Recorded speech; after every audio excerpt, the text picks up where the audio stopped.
Hi friends, ജംബു ഹോസ്റ്റിൻ്റെ പുതിയൊരു വീഡിയോയിലേക്ക് എല്ലാവർക്കും സ്വാഗതം.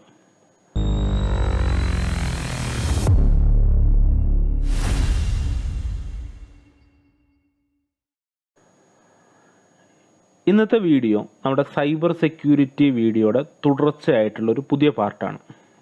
കഴിഞ്ഞ വീഡിയോയിൽ നമ്മൾ ഡിസ്കസ് ചെയ്തത് ARP സ്പൂഫിംഗ് ആയിരുന്നു. എന്താണ് ARP സ്പൂഫിംഗ്?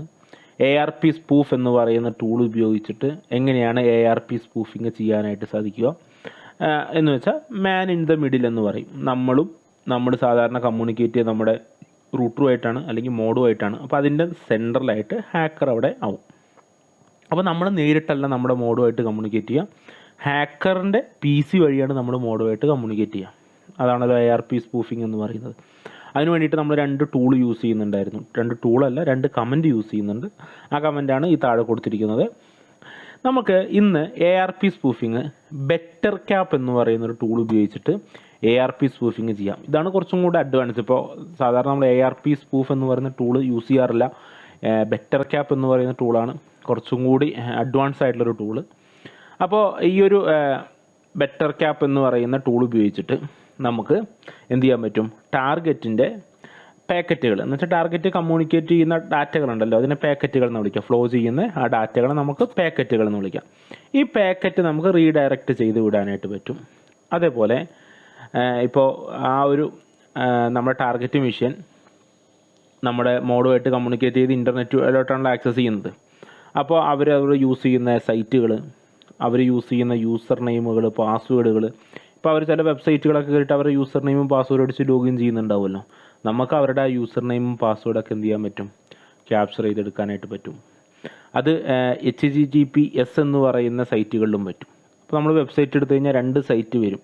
ഒന്ന് ഹൈപ്പർ ടെക്സ്റ്റ് ട്രാൻസ്ഫർ പ്രോട്ടോക്കോളും, ഒന്ന് ഹൈപ്പർ ടെക്സ്റ്റ് ട്രാൻസ്ഫർ പ്രോട്ടോക്കോൾ സെക്യൂറും. ഇപ്പോൾ നമ്മുടെ ഫേസ്ബുക്ക്, അതേപോലെ തന്നെ മറ്റ് സൈറ്റുകളൊക്കെ ഉണ്ടല്ലോ, ഇപ്പോൾ ഫേസ്ബുക്ക് ആയാലും ഇൻസ്റ്റാഗ്രാം ആയാലും ഇതെല്ലാം HTTPSലാണ് റൺ ചെയ്യുന്നത്. ചില സൈറ്റുകൾ മാത്രമേ HTTPയിലും റൺ ചെയ്യുന്നുള്ളൂ. അപ്പോൾ HTTPS സൈറ്റുകളിൽ അവർ ലോഗിൻ ചെയ്യുമ്പോൾ അവരുടെ യൂസർ നെയിമും പാസ്വേഡൊക്കെ നമുക്ക് ആക്സസ് ചെയ്യണമെന്നുണ്ടെങ്കിൽ നമ്മളതിനെ ബൈപ്പാസ് ചെയ്യേണ്ടി വരും. അപ്പോൾ എങ്ങനെയാണ് ബൈപ്പാസ് ചെയ്യുന്നത്? അതേപോലെ DNS സ്പൂഫിങ് ചെയ്യാൻ പറ്റും. DNS സ്പൂഫിംഗ് എന്ന് പറഞ്ഞാൽ ഇപ്പോൾ നമ്മളൊരു വെബ്സൈറ്റിലോട്ട് കയറുന്നു. ഉദാഹരണമായിട്ട് ഇപ്പോൾ ഞാൻ facebook.comലോട്ട് കയറുമ്പോൾ ഫേസ്ബുക്കിൻ്റെ പേജ് ലോഗിനായിട്ട് വരും അല്ലേ. എനിക്ക് ഹാക്കറിന് വേണമെങ്കിൽ അതിൻ്റെ സെൻട്രലിൽ ഇരുന്നുകൊണ്ട് അവർ facebook.com എന്ന് പറയുന്ന സൈറ്റിലോട്ട് ലോഗിൻ ചെയ്യുന്ന സമയത്ത് എനിക്ക് ഞാൻ ഉണ്ടാക്കിയൊരു ഫേക്ക് ആയിട്ടുള്ളൊരു വെബ്സൈറ്റിലോ അല്ലെങ്കിൽ ഫേക്ക് ആയിട്ടുള്ളൊരു ലോഗിൻ പേജിലോട്ട് എനിക്ക് റീഡയറക്റ്റ് ചെയ്യാനായിട്ട് പറ്റും. അപ്പോൾ സ്വാഭാവികമായിട്ട് അവരിപ്പോൾ facebook.com സെർച്ച് ചെയ്യുന്ന സമയത്ത് ഒറിജിനൽ ആയിട്ടുള്ള ഫേസ്ബുക്കിൻ്റെ വെബ്സൈറ്റിലായിരിക്കില്ല അവർ ആ പേജ് ലോഡായിട്ടുണ്ടാവുക. ഹാക്കർ ഉണ്ടാക്കിയിട്ടുള്ള ഫേക്ക് ആയിട്ടുള്ള സൈറ്റിലോട്ടായിരിക്കും. അപ്പോൾ അവരവിടെ യൂസർ നെയിമും പാസ്വേഡും അടിച്ച് ലോഗിൻ കൊടുക്കുന്ന സമയത്ത് അവരുടെ യൂസർ നെയിമും പാസ്വേഡും ആ ഒരു അറ്റാക്കറിന്, ആ ഒരു ഹാക്കറിന് എന്ത് ചെയ്യാൻ പറ്റും? കിട്ടും. അതാണ് DNS സ്പൂഫിങ് ചെയ്യാൻ പറ്റും. അതേപോലെ നമുക്ക് കോഡുകൾ, നമ്മുടെ കോഡുകളൊക്കെ നമ്മൾ പൈത്തൺ പ്രോഗ്രാമൊക്കെ ഉപയോഗിച്ചുണ്ടാക്കിയ കോഡുകളും കാര്യങ്ങളൊക്കെ എന്ത് ചെയ്യാൻ പറ്റും? ഇഞ്ചെക്റ്റ് ചെയ്യാനായിട്ട് പറ്റും. അങ്ങനെയുള്ള എല്ലാ കാര്യങ്ങളും ഈ ബെറ്റർ ക്യാപ്പ് എന്ന് പറയുന്നൊരു ടൂൾ ഉപയോഗിച്ചിട്ട് ചെയ്യാനായിട്ട് പറ്റും. ബെറ്റർ ക്യാപ്പ് യൂസ് ചെയ്യാൻ ഈ ഒരു ഒറ്റ കമൻറ്റാണ് ഈ താഴെ കൊടുത്തിരിക്കുന്നത്. ബെറ്റർ ക്യാപ്പ് സ്പേസ് ഫേസ് അതേപോലെ ഇൻ്റർഫേസിൻ്റെ പേര്, ഇതാണ് നമ്മൾ കൊടുക്കേണ്ടത്. അപ്പോൾ ഇതെങ്ങനെയാണ് നമുക്ക് ബെറ്റർ ക്യാപ്പ് എന്ന് പറയുന്ന ടൂൾ യൂസ് ചെയ്യുന്നിട്ട് ഈ പാക്കറ്റ് സ്നിഫിങ്ങും കാര്യങ്ങളൊക്കെ എങ്ങനെയാണ് ചെയ്യുന്നത് എന്നുള്ളത് നോക്കാം. അതിനായിട്ട് നമുക്ക് നമ്മുടെ കാലി ലിനക്സ് മെഷീൻ ഓപ്പൺ ചെയ്യാം. നമ്മുടെ കാലി ലിനക്സ് മെഷീനിൽ നമ്മുടെ ടെർമിനേറ്റർ ഓപ്പൺ ചെയ്യാം.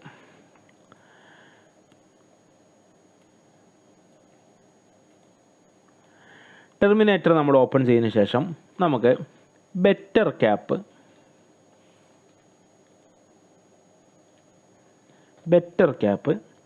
സ്പേസ് 2 -, ഹെൽപ്പ് എന്ന് പറയുന്നൊരു കമൻറ്റ് കൊടുത്തു കഴിഞ്ഞാൽ, സ്പെല്ലിങ് നോക്കണം, ഒരു T കൂടുതലായി, സോറി. ഇപ്പോൾ നമ്മൾ ഒരു കമൻറ്റ് അടിച്ചു കഴിഞ്ഞാൽ നമുക്കിവിടെ ആ ബെറ്റർ ക്യാപ്പ് എന്ന് പറയുന്ന ടൂള് എന്തിനാണ് യൂസ് ചെയ്യേണ്ടത്, അതിൽ വരുന്ന ഓരോ കാര്യങ്ങളും അതിൻ്റെ ഫങ്ഷനും നിങ്ങൾക്കറിയാൻ പറ്റും. ഇപ്പോൾ നിങ്ങൾ ഏതൊരു ടൂൾ യൂസ് ചെയ്യുമ്പോൾ ആ ടൂളിൻ്റെ പേര് സ്പേസ് ഹെൽപ്പ് അടിച്ചു കഴിഞ്ഞാൽ ആ ടൂളിനെ കുറിച്ചുള്ള ഇൻഫർമേഷൻസാണ് നിങ്ങൾക്ക് ഇവിടെ സാധാരണ കാണാനായിട്ട് പറ്റുക. അപ്പോൾ നമ്മളിവിടെ ബെറ്റർ ക്യാപ്പ് അടിച്ചിട്ട് ഹെൽപ്പ് ഇട്ട സമയത്ത് ബെറ്റർ ക്യാപ്പിനെ കുറിച്ചുള്ള ഓരോ ഡീറ്റെയിൽസും മുഴുവൻ ഡീറ്റെയിൽസും നമുക്ക് എന്ത് ചെയ്യാൻ പറ്റും, ഇവിടെ കാണാനായിട്ട് പറ്റും. ഞാൻ ഈ സ്ക്രീൻ ഒന്ന് ക്ലിയർ ചെയ്യാം. ക്ലിയർ എന്ന് പറയുന്ന കമൻറ്റ് കൊടുത്താൽ മതി. ഇനി നമുക്ക് ബെറ്റർ ക്യാപ്പ് എനേബിൾ ചെയ്യണം, ബെറ്റർ ക്യാപ്പ് റൺ ചെയ്യിപ്പിക്കണം എന്നുണ്ടെങ്കിൽ നമ്മളിവിടെ ബെറ്റർ ക്യാപ്പ് എന്ന് ടൈപ്പ് ചെയ്യാം. സ്പേസ് ഇട്ടതിന് ശേഷം -i ഫേസ് സ്പേസ് നമ്മുടെ ഇൻ്റർഫേസിൻ്റെ പേര്.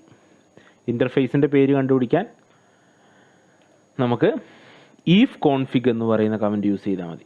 if config മുകളിലോട്ട് പോയാൽ നമുക്ക് IP-യും അതേപോലെ ഇൻ്റർഫേസിൻ്റെ പേരെല്ലാം കിട്ടും. നമ്മുടെ IP ഇതാണ് 192.168.31.96. ഇതാണ് നമ്മുടെ IP. നമ്മുടെ ഇൻ്റർഫേസിൻ്റെ നെയിം എന്താണ്? ETH0. ഇവിടെ അതാണ് കൊടുക്കേണ്ടത്, ETH0 എന്ന് കൊടുക്കാം.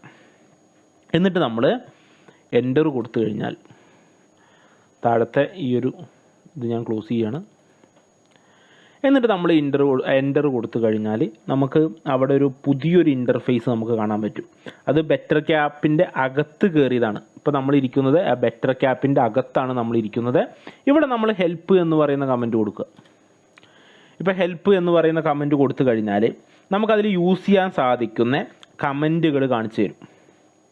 അതിൽ ഇതിൽ കാണുന്ന എല്ലാ മൊഡ്യൂൾസുകളും, ഇതൊക്കെ മൊഡ്യൂളുകളാണ്, ഈ കാണുന്ന എല്ലാ മൊഡ്യൂളുകളും നമുക്ക് ബെറ്റർ ക്യാപ്പിൻ്റെ അകത്ത് നമുക്ക് റൺ ചെയ്യിപ്പിക്കാൻ പറ്റുന്ന മൊഡ്യൂൾസുകളാണ്. ഇത്രയും മൊഡ്യൂൾസുകളുണ്ട്. ഇപ്പോൾ നമുക്ക് ഏതെങ്കിലും ഒരു മൊഡ്യൂളിനെ കുറിച്ച് നമുക്ക് ഡീറ്റെയിൽസ് ആയിട്ട് അറിയണം എന്ന് വിചാരിക്കാം. ഇപ്പോൾ ഇതിലാകെ ഒരു മൊഡ്യൂൾ മാത്രമാണ് ഇപ്പോൾ നോർമലായിട്ട് റൺ ആവുന്നുള്ളൂ. കാരണം അപ്പോൾ നമ്മൾ ജസ്റ്റ് ബെറ്റർ ക്യാപ്പ് ഓപ്പൺ ചെയ്തല്ലേ ഉള്ളൂ. അപ്പോൾ ഡിഫാൾട്ടായിട്ട് event.stream എന്ന് പറയുന്ന ഒരു മൊഡ്യൂൾ ഡിഫാൾട്ടായിട്ട് റൺ ആകും. ബാക്കിയുള്ള മൊഡ്യൂളൊന്നും റൺ ആവുന്നില്ല, കാരണം നമ്മളിപ്പോൾ ജസ്റ്റ് യൂസ് ചെയ്ത് തുടങ്ങിയിട്ടേ ഉള്ളൂ. ആ ഒരു ടൂൾ ജസ്റ്റ് നമ്മൾ എന്ത് ചെയ്തിട്ടുള്ളൂ, ഓപ്പൺ ആക്കിയിട്ടേ ഉള്ളൂ അല്ലേ. ഇനി നമുക്ക് ഒരു ടൂളിനെ കുറിച്ച് നമുക്ക് എന്താ പറയുക കൂടുതലായിട്ട് അറിയണം എന്നുണ്ടെങ്കിൽ ജസ്റ്റ് ഇപ്പോൾ ഉദാഹരണമായിട്ട് ഇപ്പോൾ ഹെൽപ്പ് സ്പേസ്, ഇപ്പോൾ ഇതിലൊരു ഏതെങ്കിലും ഒരു മൊഡ്യൂൾ എടുക്കുക. ഇപ്പോൾ ഞാൻ ARP.spoofോ അല്ലെങ്കിൽ നമുക്കിവിടെ net.probe അങ്ങനെ ഏതെങ്കിലും ഒരു ടൂൾ എടുക്കുക. ഞാനിപ്പോൾ ഹെൽപ്പ് സ്പേസ് net.probe എന്ന് ടൈപ്പ് ചെയ്തു. അതൊരു മൊഡ്യൂളാണ്, net.probe എന്ന് പറയുന്നൊരു മൊഡ്യൂളാണിത്. ഉണ്ട്, അതിപ്പോൾ റണ്ണിങ് അല്ല. നമുക്ക് ജസ്റ്റ് എൻ്റർ കൊടുത്തു കഴിഞ്ഞാൽ എന്താ വരിക, ആ ഒരു പ്രോബ് net.probe എന്ന് പറയുന്ന റണ്ണിങ് അല്ല എന്ന് പറഞ്ഞിട്ട് വരും. അപ്പോൾ അതിൽ നമുക്ക് അതിൻ്റെ അകത്ത് അടിക്കാൻ പറ്റുന്ന കമൻറ്റ് അതിലേക്ക് ഓൺ ആക്കണം എന്നുണ്ടെങ്കിൽ net.probe ഓൺ എന്ന് എഴുതി കഴിഞ്ഞാൽ അത് ഓൺ ആകും. ഓൺ ആയി കഴിഞ്ഞാൽ എന്താണ്, start network host probing in background. നമ്മുടെ റൺ ആവുന്ന നെറ്റ്വർക്കിലെ ഡിവൈസുകളെയും കാര്യങ്ങളൊക്കെ എന്ത് ചെയ്യാൻ പറ്റും, ഡിറ്റക്റ്റ് ചെയ്യാൻ വേണ്ടിയിട്ടാണ് ശരിക്കും ആ ഒരു കമൻറ്റ് യൂസ് ചെയ്യുന്നത്. അത് ഓഫാക്കാനുള്ള കമൻറ്റാണ് താഴെയുള്ളത്. ഓക്കെ, പിന്നെ അതിൻ്റെ തൊട്ട് താഴെ പാരാമീറ്റേഴ്സ് എന്ന് കാണുന്ന കുറച്ച് മൊഡ്യൂളുകൾ വരുന്നുണ്ട്. ഇത് നമുക്ക് അതിൻ്റെ അകത്ത് സെറ്റ് ചെയ്യാവുന്ന പാരാമീറ്റേഴ്സാണ് നമുക്ക് അവിടെ കാണാനായിട്ട് സാധിക്കുന്നത്. ഇനി നമുക്ക് ഇപ്പോൾ ഇത് നമുക്കിപ്പോൾ ഓൺ ആക്കണം എന്നുണ്ടെങ്കിൽ എന്ത് ചെയ്താൽ മതി, net.probe സ്പേസ് ഓൺ എന്ന് പറയുന്ന കമൻറ്റ് കൊടുത്തു കഴിഞ്ഞാൽ നമുക്ക് അത് റൺ ആവുന്നത് കാണാനായിട്ട് സാധിക്കും. ഇപ്പോൾ നമുക്കിവിടെ net.probe സ്പേസ് ഓൺ. net.probe എന്തിനാണ്, നമ്മുടെ നെറ്റ്വർക്കിൽ റൺ ആവുന്ന ഡിവൈസുകളൊക്കെ ഡിറ്റക്റ്റ് ചെയ്യാൻ വേണ്ടിയിട്ടാണ് അല്ലേ. ജസ്റ്റ് ഞാൻ എൻ്റർ കൊടുത്തു. അപ്പോൾ ആ ഒരു മൊഡ്യൂൾ നമുക്കവിടെ റൺ ആവുന്നത് കാണാനായിട്ട് സാധിക്കും. ഓരോ ഡിവൈസുകളെ ഡിറ്റക്റ്റ് ചെയ്തിട്ടുണ്ട് പോലുള്ള കാര്യങ്ങളൊക്കെ അവിടെ നമുക്ക് കാണാനായിട്ട് സാധിക്കും. ഇനി നമ്മൾ വീണ്ടും ഹെൽപ്പ് എന്ന് പറയുന്ന കമൻറ്റ് കൊടുത്തു നോക്കാം. അപ്പോൾ നോക്കിയേ, നമുക്ക് നേരത്തെ ഒറ്റ മൊഡ്യൂളായിരുന്നു റൺ ആയിക്കൊണ്ടിരുന്നത്. event.stream എന്ന് പറയുന്ന മൊഡ്യൂൾ മാത്രമായിരുന്നു. ഇപ്പോൾ നമ്മൾ net.probe എന്ന് പറയുന്ന മൊഡ്യൂൾ നമ്മൾ റൺ ചെയ്തപ്പോൾ ആ ഒരു മൊഡ്യൂളിൻ്റെ കൂടെ തന്നെ net.recon എന്ന് പറയുന്ന മൊഡ്യൂളും എന്തായിട്ടുണ്ട്, റൺ ആയിട്ടുണ്ട്. നിങ്ങൾ net.probe നിങ്ങൾ ഓട്ടോമാറ്റിക്കായിട്ട് നിങ്ങൾ റൺ ചെയ്യുന്ന സമയത്ത് net.recon എന്ന് പറയുന്നതും എന്താകും, നമുക്ക് റൺ ചെയ്യുന്നതായിട്ട് കാണാനായിട്ട് സാധിക്കും. ഓക്കെ, ഇനി നമുക്ക് ഇപ്പോൾ ARP സ്പൂഫ്, ഇവിടെ നമുക്കൊരു കമൻ്റ് ഉണ്ട്, ARP സ്പൂഫിംഗ് ഉണ്ട്, കണ്ടില്ലേ, ARP സ്പൂഫിംഗ്. അപ്പോൾ നമ്മൾ net.probe എന്തിനാണ് അടിച്ചത്, നെറ്റ്വർക്കിൽ റൺ ആയിക്കൊണ്ടിരിക്കുന്ന ഡിവൈസുകളെ ക്യാപ്ചർ ചെയ്യാനാണ് അല്ലേ. അപ്പോൾ ക്യാപ്ചർ ചെയ്ത് ഇവിടെ കുറച്ച് ക്യാപ്ചറൊക്കെ വന്നിട്ടുണ്ട് കണ്ടോ, ഓരോ ഡിവൈസുകളും അതിൻ്റെ മാക് അഡ്രസ്സും കാര്യങ്ങളൊക്കെ ഇവിടെ ക്യാപ്ചർ ചെയ്തിട്ടുണ്ട്. ARP.spoof അടിക്കുന്ന പോലെ തന്നെയാണ് നമുക്ക് സ്പൂഫിങ് ARP ടൂൾ ഉപയോഗിച്ചിട്ട് സ്പൂഫ് ചെയ്യുന്ന പോലെ തന്നെയാണ്. നമുക്കിവിടെ ഒരു ഹെൽപ്പ് ഡോട്ട് ഇപ്പോൾ help dot ARP spoof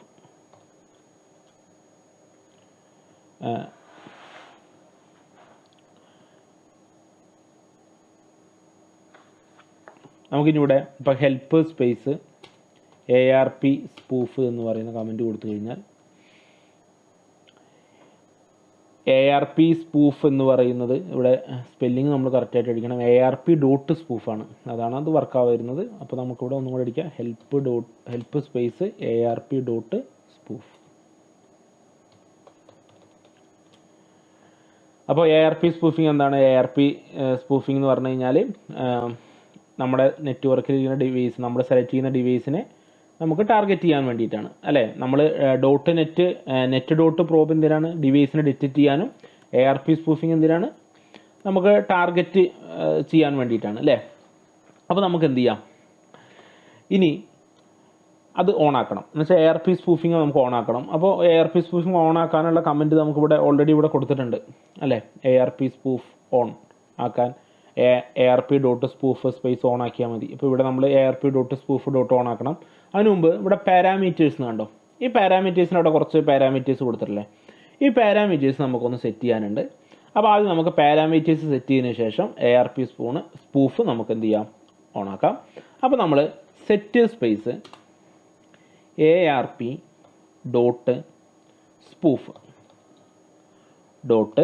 full duplex parameters set ചെയ്യുകയാണ്. ഫുൾ ഡുപ്ലെക്സ് സ്പേസ് ഇട്ടതിന് ശേഷം അത് ട്രൂ ആക്കുക. ഓക്കെ, ഫുൾ ഡുപ്ലെക്സ് എന്നുള്ളത് നമ്മൾ ട്രൂ ആക്കി എൻ്റർ കൊടുക്കുക. അപ്പോൾ എററും കാര്യങ്ങളൊന്നും വന്നിട്ടില്ല. അടുത്തൊരു പാരാമീറ്റേഴ്സും കൂടെ സെറ്റ് ചെയ്യണം. Set dot ARP.spoof targets. നമുക്ക് ഏത് ഡിവൈസിനെയാണോ ടാർഗറ്റ് ചെയ്യേണ്ടത് ആ ഡിവൈസിൻ്റെ IP അഡ്രസ്സാണ് നമുക്കിവിടെ കൊടുക്കേണ്ടത്. അപ്പോൾ നമ്മുടെ വിൻഡോസ് മെഷീൻ ഉണ്ടല്ലോ, ആ വിൻഡോസ് മെഷീൻ്റെ IP അഡ്രസ്സ് ഏതാണെന്ന് നമുക്ക് നോക്കിയിട്ട് വരാം. ആ IP അഡ്രസ്സാണ് ഇവിടെ നമുക്ക് കൊടുക്കേണ്ടത്. അപ്പോൾ എൻ്റെ വിൻഡോസ് മെഷീൻ എടുത്തു, ഞാൻ വിൻഡോ കീ മാറും കൂടെ പ്രസ് ചെയ്തു, കമൻറ്റ് ബോക്സിൽ ഓപ്പൺ ചെയ്തു, IP കോൺഫിഗ് എന്ന് അടിച്ചു. 192.168.31.185 ഇതാണ് എൻ്റെ IP അഡ്രസ്സ്. അപ്പോൾ ഞാനത് കാലിനെക്സ് മെഷീനിൽ ആ ഒരു കമൻറ്റ് പ്രോംപ്റ്റിലാണ് ഇതാണ് അടിച്ചു കൊടുക്കേണ്ടത്.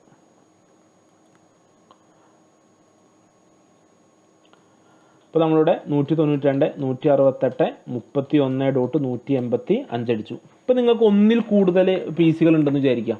ഇപ്പോൾ വേറൊരു IP ഉണ്ട് 192.168.31.200, അതിൻ്റെയും ARP സ്പൂഫിങ് ചെയ്യണമെന്ന് വിചാരിക്കാം. അപ്പോൾ നിങ്ങൾ കോമ ഇടുക, ജസ്റ്റ് അതിൻ്റെ IP കൂടി ടൈപ്പ് ചെയ്ത് കൊടുക്കുക. കണ്ടോ, 185 ചിലപ്പോൾ 200 അങ്ങനെ കോമിട്ട് ടൈപ്പ് ചെയ്താൽ മതി. ഏതൊക്കെ IPകൾ വേണമെന്നുണ്ടെങ്കിൽ അതിൻ്റെ കോമിട്ട്. ഞാനിപ്പോൾ എൻ്റെ ഈ ഒറ്റ വിൻഡോസ് മെഷീനെ മാത്രമേ ഉള്ളൂ. എന്നിട്ട് നമ്മൾ എൻ്റർ കൊടുക്കുക. ഓക്കെ, ഇപ്പോൾ കറക്റ്റ് കമൻറ്റ് ആയിട്ടുണ്ട്. അത് സ്പെല്ലിംഗ് മിസ്റ്റേക്കും കാര്യങ്ങളൊക്കെ ഉണ്ടെങ്കിൽ അത് കറക്റ്റായിട്ട് റൺ ആവില്ല. അപ്പോൾ ഇപ്പോൾ ഞാൻ കറക്റ്റ് കമൻറ്റ് കൊടുത്തിട്ടുണ്ട്. അത് സെറ്റിന് ശേഷം ഞാനൊരു ഡോട്ട് ഇട്ടിട്ടുണ്ടായിരുന്നു. ആ ഡോട്ടിൻ്റെ ഒരു പ്രശ്നമാണത്. ഇവിടെ എറർ വരാൻ കാരണം ഈ ഒരു ഡോട്ട് കണ്ടോ.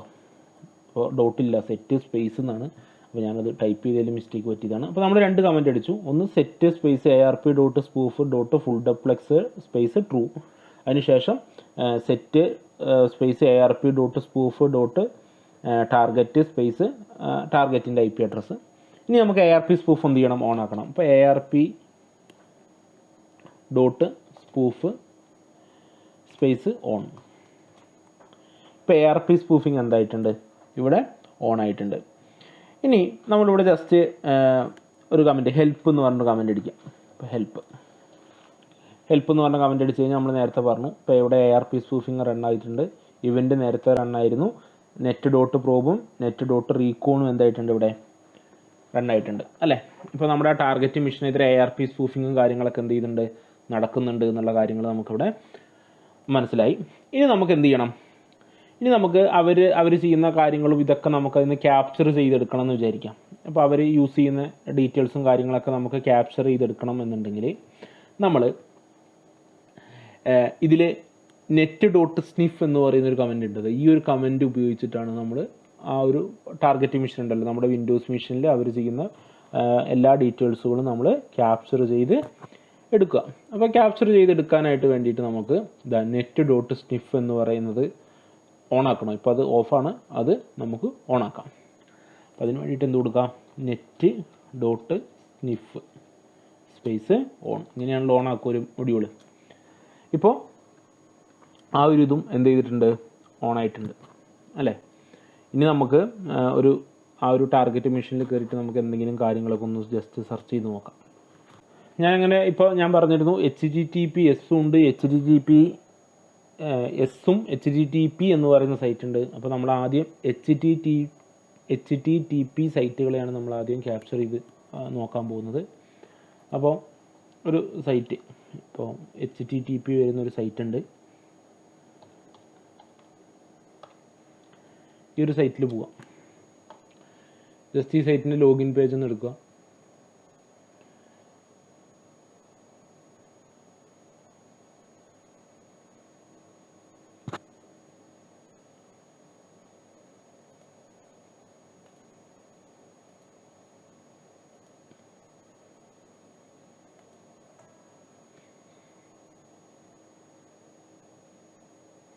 അപ്പോൾ അതിൻ്റെ ജസ്റ്റ് ലോഗിൻ പേജ് വന്നിട്ടുണ്ട്. ഇവിടെ യൂസർ നെയിമും പാസ്വേഡൊക്കെ അടിച്ചിട്ട് ലോഗിൻ ചെയ്യാം. ഇത് ഇവിടെ കണ്ടോ, നോട്ട് സെക്യൂർ എന്ന് കാണിക്കുന്നത് HTTP സൈറ്റാണ്, HTTPS അല്ല.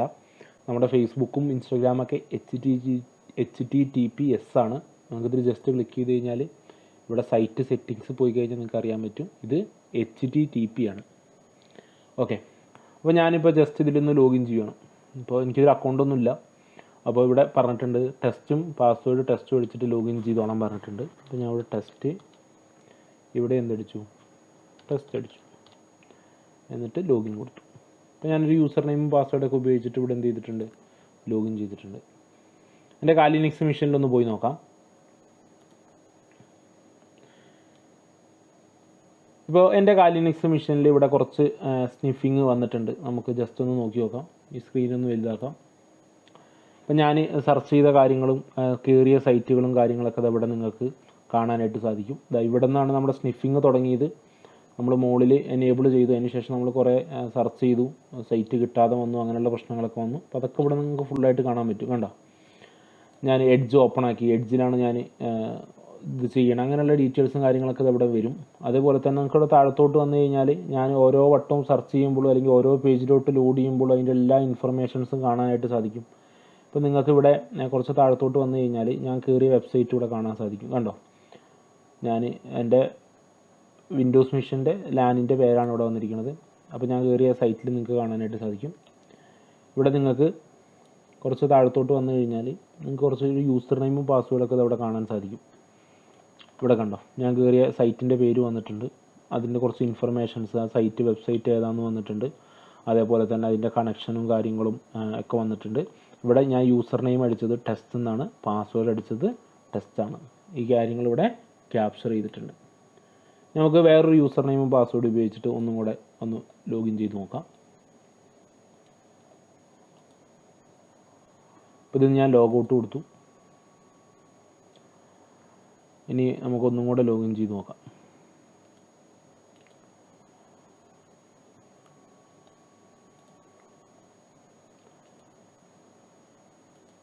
ലോഗിൻ ചെയ്യാൻ പറ്റിയ ഏതെങ്കിലും ഒരു ലോഗിൻ പേജ് ഇവിടെ വന്നിട്ടുണ്ട്. യൂസർ നെയിം നമുക്കിവിടെ കേരള എന്ന് കൊടുക്കാം. പാസ്വേഡ് ഇവിടെ ഞാൻ ഇന്ത്യ 123 എന്ന് കൊടുത്തു, ലോഗിൻ കൊടുത്തു. ഇവിടെ ആൾറെഡി രജിസ്റ്റേർഡ്. ഓക്കെ, അത് എന്തോ എററും കാര്യങ്ങളൊക്കെ വന്നു. ജസ്റ്റ് നമുക്ക് കാലിനെക്സ് മെഷീൻ ഒന്ന് എടുത്ത് നോക്കാം. നമ്മുടെ കാലിനെക്സ് മെഷീനിൽ നോക്കി നമ്മുടെ യൂസർ നെയിം ഞാൻ കേരള എന്ന് കൊടുത്തിരുന്നു, പാസ്വേഡ് കൊടുത്തിരുന്നു. വേണ്ട, ലോഗിൻ ചെയ്യാൻ പറ്റിയില്ല, പക്ഷേ എൻ്റെ യൂസർ നെയിം പാസ്വേഡ് ഇവിടെ ക്യാപ്ചർ ആയിട്ടുണ്ട്. ഇങ്ങനെയാണ് HTTP സൈറ്റുകൾ നമുക്ക് സുഖമായിട്ട് ഈ ഒരു ബെറ്റർ ക്യാപ്പ് എന്ന് പറയുന്ന ടൂൾ ഉപയോഗിച്ചിട്ട് എന്ത് ചെയ്യാൻ പറ്റും, ക്യാപ്ചർ ചെയ്യാനായിട്ട് പറ്റും. ഇനി HTTPS വരുന്ന സൈറ്റുകൾ, ഇപ്പോൾ ഫേസ്ബുക്കും ഇൻസ്റ്റാഗ്രാമും ഇതൊക്കെ HTTPS ആണ് വരുന്നത്. അപ്പോൾ അതിന് ചെയ്യണമെങ്കിൽ നമ്മൾ ആദ്യം ബൈപ്പാസ് ചെയ്യണം. അപ്പോൾ അതെങ്ങനെയാണ് ബൈപ്പാസ് ചെയ്യുന്നതെന്നുള്ള കാര്യങ്ങളൊക്കെ നമുക്ക് അടുത്തൊരു വീഡിയോയിൽ കാണാം. അപ്പോൾ ഈ ഒരു വീഡിയോ നമുക്ക് എല്ലാവർക്കും മനസ്സിലായിരുന്നു വിചാരിക്കണം. നിങ്ങൾക്ക് എന്തെങ്കിലും ഡൗട്ടോ കാര്യങ്ങളൊക്കെ ഉണ്ടെങ്കിൽ നിങ്ങൾ കമൻറ്റ് രേഖപ്പെടുത്തുക. അപ്പോൾ നമുക്കിവിടെ അടുത്തൊരു വീഡിയോയിൽ ബെറ്റർ ക്യാബ് ഉപയോഗിച്ചിട്ട് എങ്ങനെയാണ് HTTPS സൈറ്റുകളെ ബൈപ്പാസ് ചെയ്യുന്നത് എന്നുള്ളത് നോക്കാം. അപ്പോൾ സൈബർ സെക്യൂരിറ്റി പഠിക്കാൻ താല്പര്യമുള്ള ആർക്കെങ്കിലും ഈ ഒരു വീഡിയോ നിങ്ങൾ ഷെയർ ചെയ്ത് കൊടുക്കുക. അതുപോലെ തന്നെ നിങ്ങൾക്ക് എന്തെങ്കിലും ഡൗട്ടോ കാര്യങ്ങളൊക്കെ ഉണ്ടെങ്കിൽ നിങ്ങൾ കമൻറ്റ് സെക്ഷനിൽ പറഞ്ഞു കഴിഞ്ഞാൽ ഞാനത് ക്ലിയർ ചെയ്യാം. നമുക്ക് അടുത്തൊരു വീഡിയോയിൽ പുതിയൊരു ടോപ്പിക്കായിട്ട് കാണാം.